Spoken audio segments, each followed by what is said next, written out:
I'd rather just send millions of dollars to the deposed king of Nigeria. Welcome to the 15th Floor, a Radiohead reaction podcast where a Gen X father tries to convince his Gen Z son that Radiohead is the greatest band of all time by introducing him to Radiohead songs, one song at a time. He'll react after hearing that song for the first time. I'll react and talk about how much I love that song and have throughout my life, reacting for the zillionth time. You might notice that we look a little pale. We haven't been feeling well. No, I'm kidding. It's not. The lighting is not great. We're figuring out our new space. What do you think of our new space? It's amazing. No, we just got kicked out of our old space. And so now the brainstorming starts. What do we put back here? We're thinking Gen X, Gen Z stuff. We bought a background that's just too small and doesn't really, I don't know, it just doesn't, I don't know if, maybe it just doesn't work. Maybe we'll try one with the other background and you guys can all tell us what you think. I would love to have you guys send stuff in to put on the walls, but we don't have a P.O. box and I'm too cheap for that. And then I don't know any other way you can get that kind of stuff to us. If you want to fund a P.O. box, tell us how you want to do that in the comments, and we'd be happy to let you guys send us junk to put artwork to put on the walls. 470 something subscribers would definitely want to fund. If everybody chips in $1, we should be able to cover a P.O. box. For 2 months. Yeah, for a couple of months anyway. You'd have to chip in $1 a month. It has to be, yeah, whatever. I don't know, if you're a lighting expert, if you're a visual expert, tell us, why do we look so pale? Is it because we're white? I'm not. Yeah, that's true. Jacob gets a nice suntan most of the time, year round. Yep. Yeah. I said we're going to go to Amnesiac next, and that's where we're going to go. And boy, it's really hard to decide what to do from Amnesiac because Amnesiac is such a long play. You have to listen to it, I think, repeatedly to really grasp the genius that is Amnesiac. And really, you kind of have to listen to it after Kid A. But we're not doing that. We're just grabbing a song out of a hat, and the song we've grabbed out of a hat is the most requested song from Amnesiac by our viewers, and that is Knives Out from 2001's Amnesiac. I've talked about this probably every time we talk about Amnesiac. Amnesiac is the second album that came out of the same recording sessions that produced Kid A. And therefore, it's easy to think of Amnesiac as the stuff that wasn't quite good enough for Kid A. And I don't know that that's exactly what it's meant to be, but certainly Amnesiac is not as superior as of an album as Kid A is. And I think that's a general consensus. If you're a bigger Amnesiac fan than Kid A, tell us why you are in the comments. And then, go question your life choices, your life decisions, because I think you got a lot of introspection to do. Knives Out is a song I've been familiar with for a long time. It feels like I was well familiar with it long before Amnesiac, although it really does just come out of that 99, 2000 era recording. You'll find that Amnesiac sounds, of the songs since Kid A, might be the most straight line radio song that there is. Knives Out was requested by East CHCH Kia, J.O., Jubal Early 52, and Summit Sundo. And those were some of the requests for Knives Out. So let's see what all those people wanted you to hear in Knives Out.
kind of keeping the same beat with the drums, the same rhythm with the guitar, the same melody. Mm-hmm.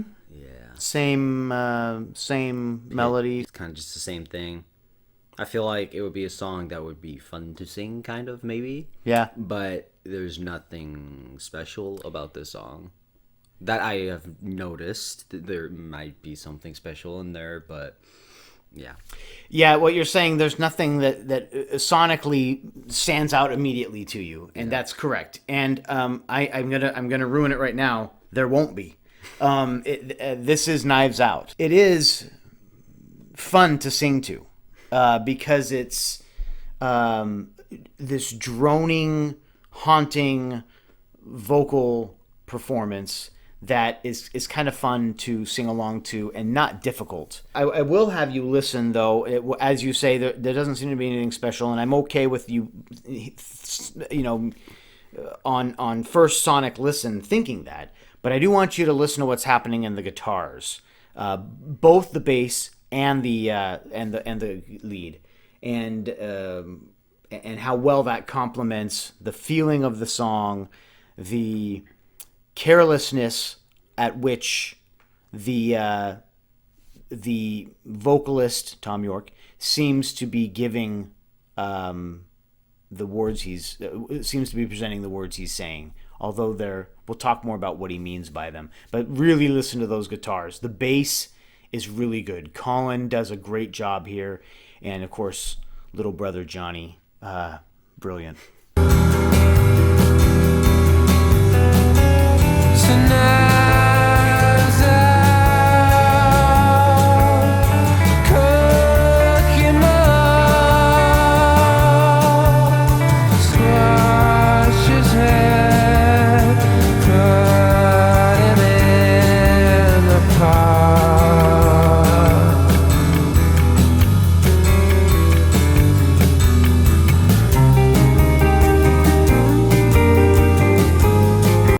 Guitar, it changed there. Well, yeah, before that Johnny was playing these triplets, which are really cool, and now he's gone back into this underlying repeating lead that he does, which sounds like it's born out of some Paranoid Android, and you do hear a lot of one of the movements of Paranoid Android in this song.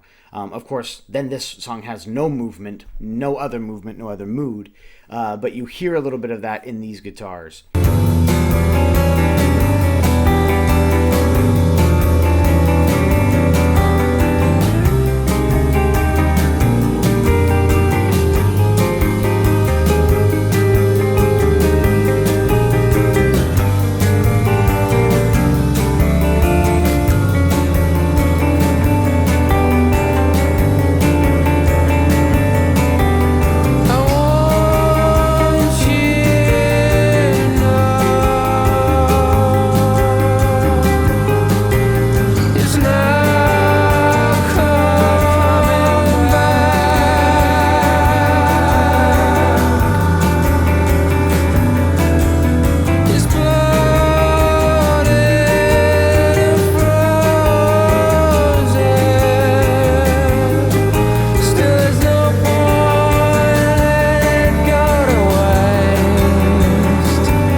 That's Knives Out. It was. Certainly was. Yeah. I mean, I felt like the beat was kind of like I could get into it. Like I did a little finger groovy. tap there. Yep. Yeah, a little groovy. It's just not. I don't know. Yeah. It's the same. Yeah. The whole time. I mean, the instruments was part, and like at the last verse, chorus thing, like you said, they did a little bit more with the lyrics, like the dubbed in vocals, vocals, and that was neat. But it's just kind of the same. Okay, that's a good observation and is unique Knives Out has a unique position in that. Knives Out, this is what you hear is essentially the way this song was presented by the band. And they sat and it took, they say, over a year to record this song because they thought they had to do more with it. And if you hear the rest of Kid A, and if you hear the rest of Amnesiac and anything else they produced at this time, there feels like there's supposed to be a lot more to the recording than this. And they thought, what else are we missing? What else are we doing? What are we missing? What are we not getting right here? And then they kind of came to the conclusion, no, this is Knives Out. And it sounds a lot like it, although it doesn't sound like anything from the Bends or OK Computer, it sounds like something they could have written at that time. A project that maybe never fully developed for that time, but now fits perfectly into Amnesiac. But there's nothing tricky. They just have that nice little jazzy beat with a great grumpy bass line, but that it has its lighthearted moments, and then great picking by Johnny. And he gets into those triplets. He gets back into the melody. It's so good. And if you really want, and I'm going to include the live version of an unplugged version that he and Tom do, and just watch Johnny go. It's so good. Watch his hands. You'll think he's using a reverb pedal, but he's doing that with his hands. Watch his right hand when he's playing those strings, what he's able to do, the sound he's able to get out of his guitar. It's really cool to see. If you like guitar, if you like Johnny, if you like music, if you enjoy life, go. I'll include that in the description below. That's a lot of me talking just to say, yes, this song never has a huge climax. It doesn't have a drop. It doesn't have a change of pace. It is just Knives Out all the way through. Songs like that, I have to listen to over and over again, but it's tough with Radiohead because that's just, like, obviously I know in my head, I'm like, okay, if I just keep listening to them, it will be good, but I don't ever listen to them after this. But I feel like it happens with a lot of other songs that I like. They're pretty consistent, same beat, same guitar rhythm, bass, whatever. And then I come to enjoy them, and I'm sure that this song did the same, or will do the same, whatever for people. But just I don't really want to go back and listen. One day you're going to be in your car or you're going to be doing something and you're going to put on a playlist, maybe an Amazon playlist or an Apple playlist of Radiohead songs, and you will enjoy it all because you're like, oh yes, this song, I remember I like this song. However, Knives Out will not be on that playlist because Knives Out is actually, first of all, it's Amnesiac, so it just doesn't have a lot of singles. And Knives Out, while it was presented as a single and is probably one of the more well-known songs from the album, it's not generally, amongst Radiohead fans, a massive favorite. I love Amnesiac. I do. It is the one album, probably the one album, that I really kind of have to be in the mood. Okay, I'm going to stop and I'm going to listen to Amnesiac. I don't think I ever listen to songs from Amnesiac. I listen to Amnesiac. Knives Out is one that every time it comes on, I'm like, yeah, it's Knives Out. I get it. I get it, but it's not. I'm not excited about it. And then the rest of the day, I'm singing the song because his haunting Knives Out, Catch the Mouse, the cannibalistic talk, the dark lyrics that actually don't have such a dark. They do have dark lyrics and a dark feeling to them, but the song, Tom York says, is actually not as dark as it sounds. Kind of this feeling that you of somebody who is uncomfortable with the situation and people around them and wants to do dark things with them, to them, but is only just thinking of doing those things, not actually going to do those things. Someone who shows restraint where serial killer instincts might otherwise take over. I find myself later, like hours later, humming Knives Out. And I'm like, am I humming Knives Out? Yep, I am. And then you just start singing the whole song to yourself. So based on that, your analysis, your thoughts, what would you give it on a score? I feel like 5.5 is just too low. Like it sounds bad, but it's probably a 5.5. I mean, not a 6, because there's songs like this that's consistent that you've shown me. I've given it a 6, and the beat was nice. I'll say 6. Okay. Yeah. Let's see what sense it made to the kids. To him, I think he thought he heard Lights Out, because there's a person laying in a bed on the right that says don't turn off the light, and the mother by the light switch says I won't. So don't turn off the light. Don't turn off of the Don't light. don't trun of the Yeah. light. But I will say he does these pretty quick. Yeah. Usually by the end of the first verse, he has completed his drawing. Hers, I haven't even seen hers yet, so let me have a look at this. It says, Bye, peace out. I'll be leaving, so bye. "Bye, peace out. I'll be leaving, so bye." Yep. Okay. Interesting. Yeah. I don't think this is a ironic or image or a protest to father. I don't get it. Yeah. It's like looking at abstract art and saying, I know you see something interesting, but I don't. We did Jigsaw Falling Into Place. People love Jigsaw Falling Into Place. You thought that was a good song. A comment from that I don't think is actually about Jigsaw. This is a commenter named Thrimpton, someone who's watched a lot of our videos. If you're going to do another Amnesiac track, it would have to be Pyramid Song, surely. That track is music nerd heaven. You'll have so much to analyze there. It's brilliant. Cheers, guys. Thanks, Thrimpton. Yes, Pyramid Song is the standout, I believe, on Amnesiac, and it is the music nerd out standout. I think you could take that to any musician you know who loves music theory, who composes music, and say, here, listen to this, and they will find a zillion things they love about it. And it's really nice on Amnesiac. It just didn't have more votes than Knives Out, so I picked Knives Out. We will get to Pyramid Song. I think Pyramid Song, and I know it's not a new theory, but I think Pyramid Song and From King of Limbs Codex go hand in hand, and those are beautiful songs and great examples of Radiohead's finer composer moments since 2000. I also wanted to mention somebody said Dull Dreamer wanted us to look into Foo Fighters, and like a lot of suggestions, we appreciate all suggestions of great bands. Foo Fighters, man, we're from the Seattle area, or from the Northwest, and so anything that springs out of Nirvana, we know very well.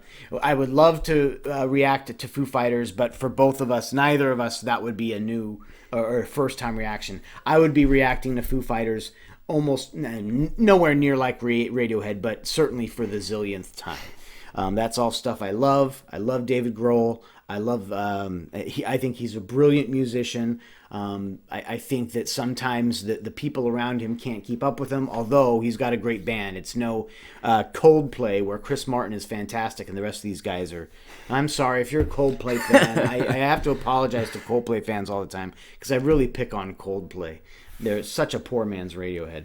Hopefully you'll still like us in our pale skin against pale background. We have ideas for the background. Hopefully those are coming, and we'll make that more exciting because we realize that a wall that matches our skin tone is not exciting. But neither was Two Doors. But we made that work for a long time. Yep. Please like the video, subscribe if you haven't subscribed, hit the notification button if you haven't already done that. Give us suggestions for songs, both Radiohead and Imagine Dragons, that we need to react to, and modern music that we haven't reacted to that you think everybody needs to hear before they die. Foo Fighters is a great example. YouTube, someone else said YouTube, someone said Tool. These are all great. They just happen to be from the 90s and stuff that I know pretty well. So it'd have to be a little more recent than that if we were both reacting for the first time. Continue to love one another. Keep listening to music together. You're now leaving The 15th floor.